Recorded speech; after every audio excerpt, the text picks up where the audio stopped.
used to work for a boss who said her sole role as a leader was to connect people with their passions. It was one of my bosses here in CCL, and I've seen that happening a lot in CCL recently, where we've actually helped people do the work that they love to do, and maybe move them to another place where they can actually do that.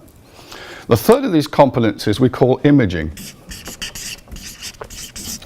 And this is about the use of metaphor, actual images, poetry, and so on. So the whole notion of, if some of you have encountered Visual Explorer, it came out of this whole thing about using images to create dialogue with people.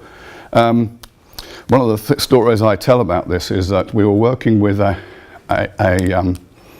power generating company that used coal as their main source of energy.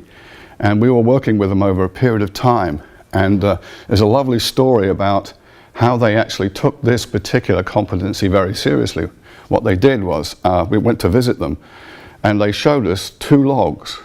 And they were shift workers. They tended to kind of, here's what went on last night, and here's some notes for you to carry on the next day, and so on. And they had 2 kinds of logs. One of them was a very technical engineering kind of log. The second one was all in verse.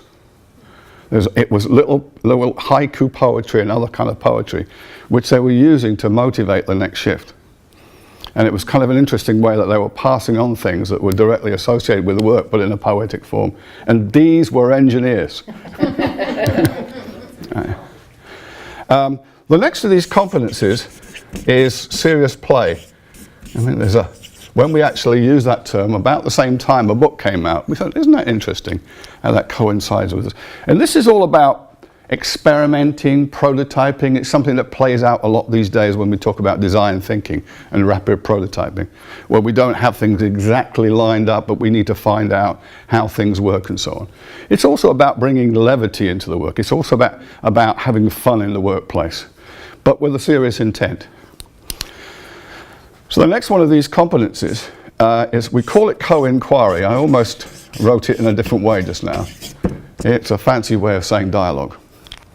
And so when we're actually, leaders to today can't just make decisions by themselves. They can't just take their own, knowledge and expertise and make those decisions.